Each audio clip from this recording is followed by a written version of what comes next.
os comentários dos inscritos, tem algum pessoal com umas dúvidas legaisinhas, como por exemplo, lucro contra a cotação, será que faz sentido olhar isso? Tem a questão dos dividendos, tem a questão da Vale, o pessoal reclamando 8% de dividendos é pouco, será mesmo isso? E vamos ver o pessoal chatinho aqui, que ou leva muito pro lado político, né, o fanatismo aí, ou de repente fica reclamando de alguns vídeos que eu faço, não sei porquê.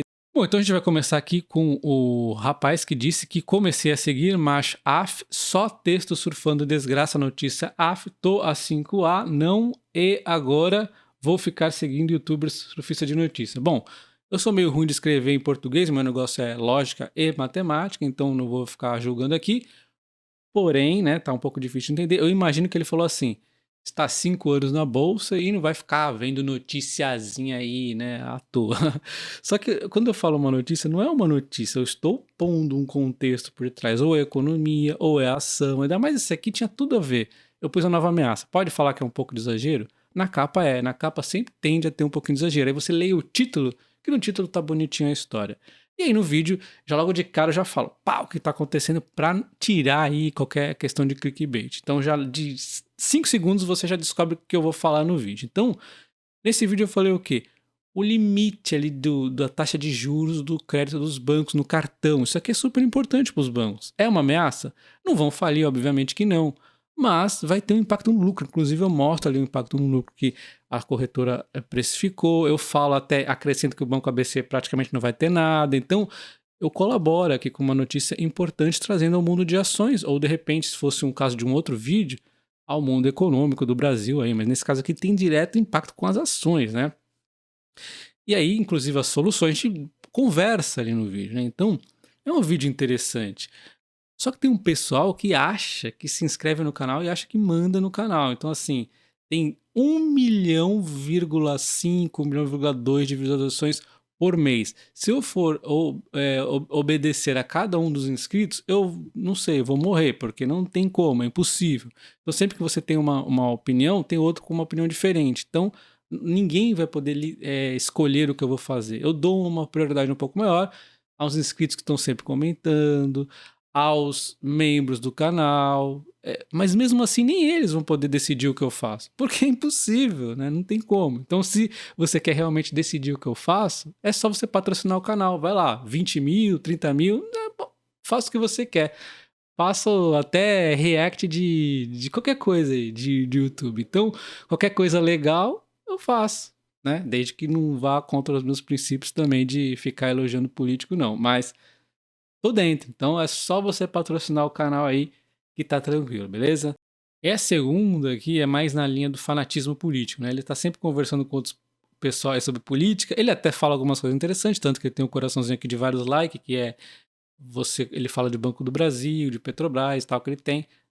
Quando é assunto pertinente, ok, mas 80%, 70% aí é política, como nesse aqui, que ele fala do limite do crédito do cheque especial 2019, que aliás é um ponto que eu toquei nesse vídeo, eu que falei, se bobear ele ficou sabendo disso com a minha informação no vídeo, né, que eu falei sobre isso, e aí ele falou que o Bozo limitou o limite do crédito especial em 2019, a gadaiada ficou falando mu ou ficou sem opinião durante 4 anos. Acontece que eu falei nesse vídeo, eu não falei em 2019 porque não tinha canal, então fica meio difícil.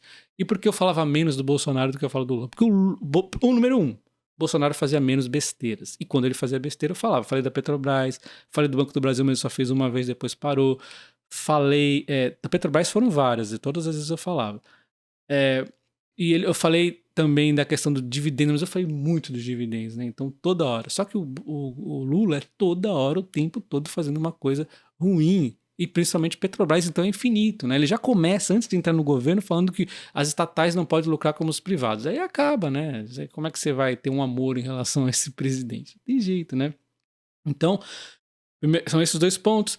Primeiro é a questão que o Bolsonaro fazia menos agressão às ações, menos agressão à economia do Brasil, então tinha menos tema para vídeo. O segundo é que eu fazia menos vídeos na época, agora eu faço mais, então tem mais espaço na grade, isso também acaba, infelizmente, atrapalhando um pouco, né? Se o Lula falar alguma coisa aí, tem mais chance dele aparecer agora porque eu tenho mais vídeos, então essa é uma realidade aqui clara, né?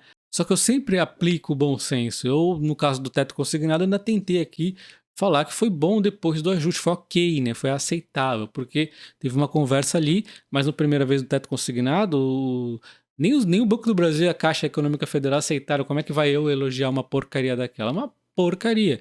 E a questão do crédito aqui, do limite do cartão de crédito, que é outro tema, outro teto que eles querem fazer, já é uma história ruim também. E eles podem estar aí limitando muito na questão do cheque especial, que é um tema já mais para a linha do consignado, que a gente até aceita um pouco de teto. Se eu aceitei do consignado, por que eu não posso ter estado no limite especial?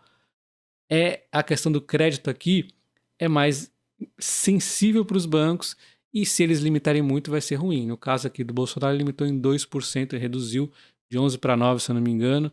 Então assim, não foi lá uma mudança muito grande.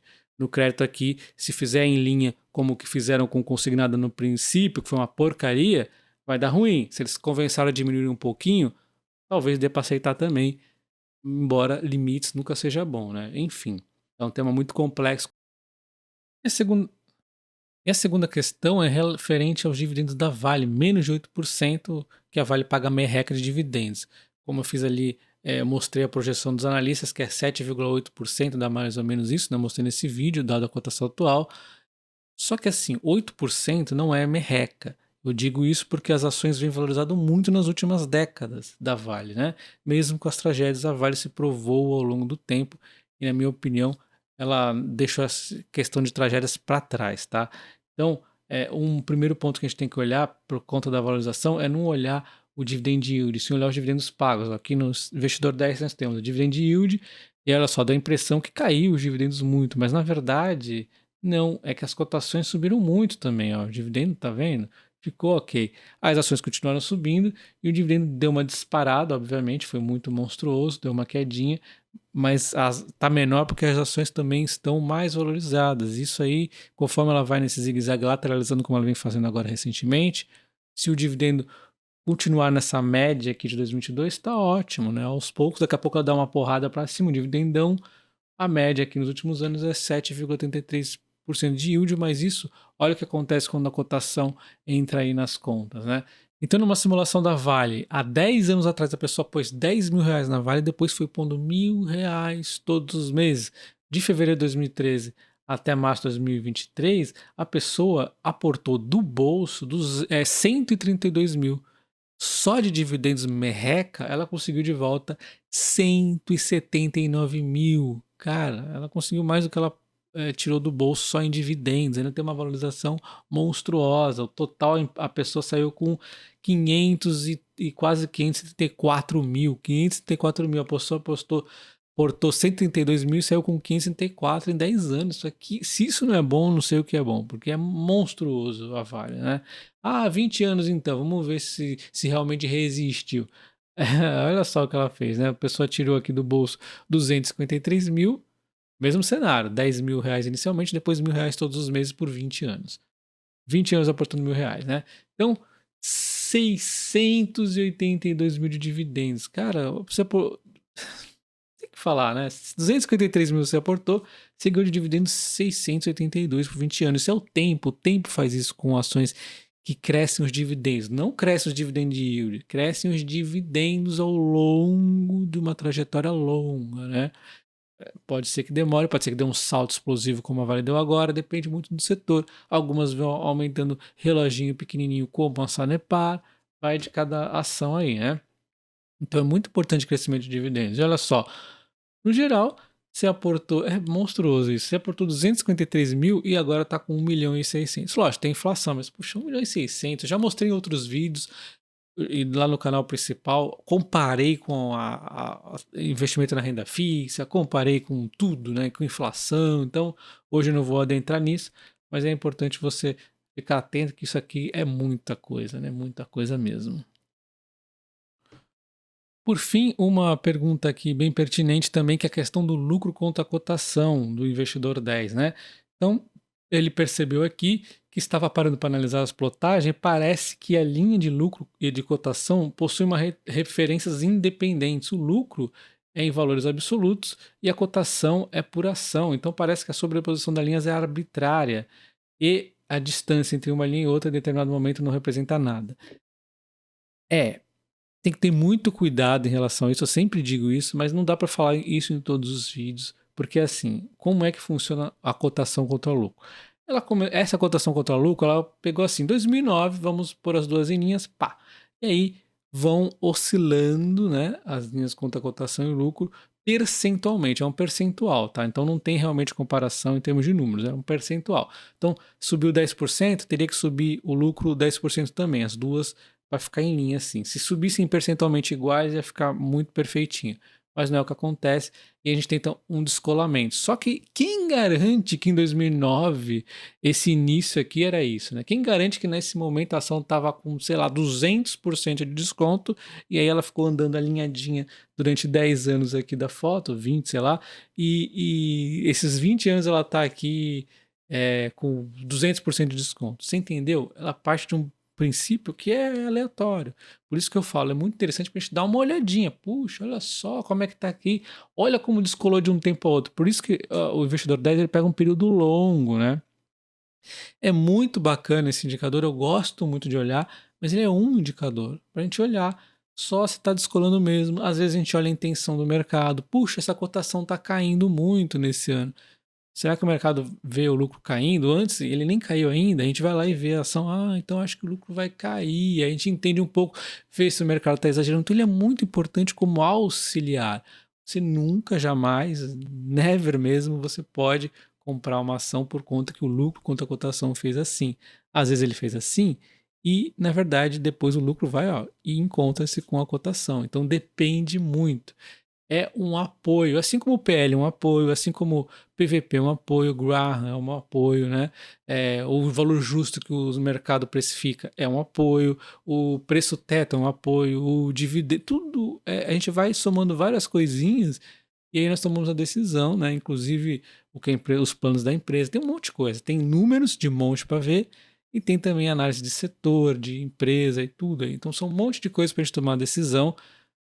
O lucro contra a cotação é um indicador muito interessante que eu gosto de ver, mas ele é um apoio, apenas isso, tá? Então vamos lá. Chat, como eu posso falar com...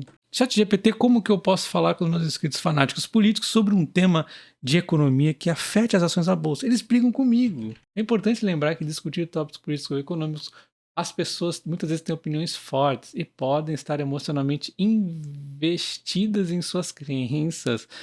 No entanto, há algumas estratégias que podem ajudá-lo a abordar esse assunto com seus inscritos. Seja claro e objetivo, eu tento, chat. Mantenha um tom calmo e respeitoso. Eu tenho um tom calmo e respeitoso, mas nos comentários às vezes eu respondo ao mesmo nível realmente.